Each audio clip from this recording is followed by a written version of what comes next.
बिस्मिल्लाहिर्रहमानिर्रहीम, अस्सलाम वालेकुम। अच्छा जी, एक भारत का रिटायर्ड मेजर है, मेजर गौरव आर्या। उसने चंद साल इंडियन आर्मी में सर्विस की। फिर कुछ लोग कहते हैं कि उसे आर्मी से निकाला गया। वो खुद कहता है नहीं जी, मैंने रिटायरमेंट ली थी, मुझे कुछ मसाइल थे। बहरहाल कुछ भी हो, जब उसने इंडियन आर्मी छोड़ी तो सोशल मीडिया पर बैठकर अपने मुल्क की खिदमत करने लगा, इंडियन आर्मी के हक में बोलने लगा और पाकिस्तान के खिलाफ, खासतौर पर पाकिस्तान आर्मी के खिलाफ जहर उगलने लगा। आज भी उगल रहा है और पूरी शद्दोमत के साथ उगल रहा है। और ये नहीं कि इंडियन आर्मी कोई दूध की धुली हुई है। पिछले 75 सालों से उसने कश्मीर में क्या मजालम ढाए हैं, हिंदुस्तान में बसने वाली अकलियतों के साथ वो क्या कुछ करते रहे हैं। लेकिन आज वो सोशल मीडिया पे बैठकर अपनी आर्मी के बारे में ये कहता है कि इंडियन आर्मी दुनिया की बेहतरीन आर्मी है, हम मजलूमों की मदद करते हैं और जालिमों को हम तबाह बर्बाद करते हैं। इस तरह के उसके अल्फाज होते हैं। कहने का मकसद ये है कि इतना सब कुछ होने के बावजूद भी वो आज भी अपने मुल्क और अपनी मिलिट्री के साथ खड़ा है। एक पाकिस्तान का रिटायर्ड मेजर है, बल्कि आप कह सकते हैं कि भगोड़ा फौजी है, पाकिस्तान से भागा हुआ है, मेजर आदिल राजा। ये लंदन में बैठा हुआ है और मुसलसल पाकिस्तान पे और पाकिस्तान की मिलिट्री के खिलाफ बकवास कर रहा है। कभी पाकिस्तान की जो एजेंसियां हैं उन पे इल्जामात लगाता है। मैं इसके व्लॉग वीडियोस वगैरह में नहीं देखता, क्योंकि मैं जानता हूं कि ये फितना फसाद पैदा करने की कोशिश कर रहा है। कभी डर्टी हैरी कहता है, कभी कहता है कि वो जो खामोश मुजाहिद हैं मुझे वो खबरें देते हैं। पाकिस्तानी फौज के अंदर से ISI के जो चीफ हैं उनके बारे में ये एक दिन ये कह रहा था कि नहीं जी, वो तो अपने ऑफिस में नहीं जाते, उनकी 2 बीवियां हैं, वो तो सारा दिन घर में रहते हैं। ओ भाई, उनकी 2 बीवियां हों या 4 बीवियां हों, इससे आपको कोई सरोकार नहीं है। किसी की निजी लाइफ में इंटरफेयर करने वाले आप कौन होते हो, या फिर आपने भी कोई हिसाब किताब लगाना है उनसे। ओ भाई, उनकी 4 बीवियां हैं, 6 बीवियां हैं, आपको इससे क्या ताल्लुक। कभी कहता है कि पेशावर में जो दहशतगर्दी हुई है जिसमें हमारे 100 लोग शहीद हुए हैं, कभी कहता है कि ये एजेंसियों ने करवाया। हुकूमत पाकिस्तान और खास तौर पर एजेंसियों से मेरी दरख्वास्त है कि ये बंदा रॉ का एजेंट है, ये उनकी जुबान बोल रहा है और इसको पाकिस्तान वापस लाया जाए और निशाने इबरत बनाया जाए। ये आवाम को गुमराह कर रहा है। भाई, पाकिस्तानी मिलिट्री के खिलाफ बोलना, बाहर बैठकर भी बोलना कोई इतना आसान नहीं है। तो फिर क्या वजह है कि ये इतनी दीदा दिलेरी के साथ बकवास कर रहा है? वजह ये है कि भाई इसके पीछे वो लोग हैं जो पाकिस्तान को तबाह बर्बाद करना चाहते हैं। आगे चलते हैं जी। परवेज इलाही साहब के घर रात गए, गुजरात में इनका जो घर है, वहां पर पुलिस ने रात गए छापा मारा है। मुलाजमीन से पूछगछ की गई है, पुलिस ने कोई चीज वहां से बरामद की है या किसी मुलाजिम को या किसी दूसरे बंदे को पकड़ा है। इस हवाले से तो भाई पुलिस ही बेहतर बता सकती है। लेकिन ये कंफर्म है कि रात गए गुजरात में इनका जो घर है वहां पर पुलिस की भारी नफरी ने छापा मारा है। इससे पहले आपको याद होगा कि 2 दिन पहले परवेज इलाही के जो प्रिंसिपल सेक्रेटरी हैं भट्टी साहब, उनके हवाले से भी करोड़ों रुपए की करप्शन के इल्जामात हैं, उनको भी गिरफ्तार किया जा सकता है। और ये भी खबरें सामने आई थी, बल्कि वीडियो सोशल मीडिया पर आपने भी देखी होंगी कि परवेज इलाही साहब के गनमैन और ड्राइवर को भी शराब की बोतलें ले जाते हुए गिरफ्तार कर लिया गया था। तो उनसे भी तफ्तीश जारी है। भट्टी साहब भी तहकीकाती जो इदारे हैं उनकी नजर में है। तो परवेज इलाही साहब का भाई खेल खत्म हो चुका है। इन्होंने जितनी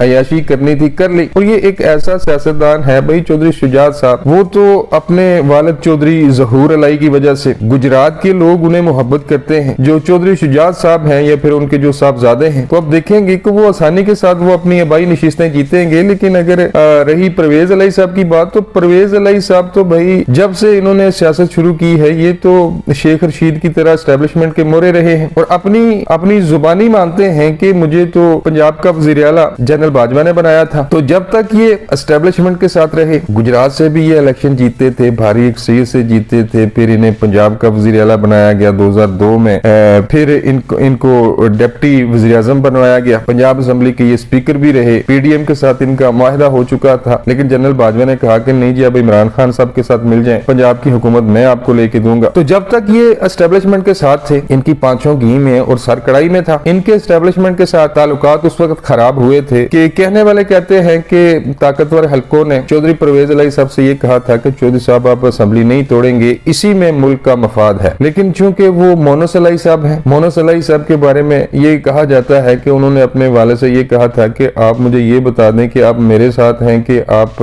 क्या नाम है हुकूमत के साथ हैं, PDM के साथ हैं। अगर आप अपने बेटे के साथ हैं तो तो पंजाब असेंबली तोड़ दें। और ताकतवर कुव्वतों ने कहा था कि मुल्की मफाद में यही बेहतर है कि आप पंजाब असेंबली नहीं तोड़ेंगे। और इन्होंने उन लोगों से वादे किए थे, एतमाद का वोट इनको इसी सूरत में मिला था। भाई उनको 25-30 लोग तो छोड़ गए थे इनको, लेकिन फिर वो रातों रात इनको एतमाद का वोट दिलवाया गया। लेकिन फिर क्या हुआ कि चौधरी परवेज इलाही साहब ने मोनस इलाही के कहने पर और इमरान खान साहब की बातों में आकर पंजाब असेंबली तोड़ दी। तो अब जो इन्होंने किया है, जो करप्शन की है, उसका हिसाब देना पड़ेगा। भट्टी साहब ने जो करप्शन की है, इनके जो प्रिंसिपल सेक्रेटरी हैं, वो वादा माफ गुआ बनने के लिए तैयार बैठे हैं। दूसरी तरफ इनके गनमैन और इनके ड्राइवर को शराब की बोतलों के साथ गिरफ्तार कर लिया गया है। और उन्होंने ये कहा है कि भाई हमें तो परवेज इलाही साहब ने पैसे दिए थे कि फलां फलां बंदे से जाओ, उनको पैसे दो और उनसे शराब ले आओ। ये तो कोई प्राइवेट पार्टी के लिए ये सब कुछ, ये शराब मंगवा रहे थे। तो परवेज इलाही साहब जो कुछ करते रहे हैं, अब उनको भी इसका हिसाब देना पड़ेगा। अच्छा जी, तीसरी खबर है जी पेशावर में होने वाली दहशतगर्दी के हवाले से। अब जानते हैं कि 2 दिन पहले पेशावर में दहशतगर्दी का एक बड़ा वाकया हुआ है, जिसमें लगभग अभी तक 100 लोग शहीद हो चुके हैं। जख्मियों की तादाद का तो भाई अंदाजा नहीं है। जो शहीद हुए हैं, अल्लाह ताला उनके घर वालों को सब्र जमील अता फरमाए। इस दहशतगर्दी के बाद हुकूमत ने, वज़ीर दिफा ख्वाजा आसिफ साहब ने ये कहा है कि ज़रबे अज़्म जैसे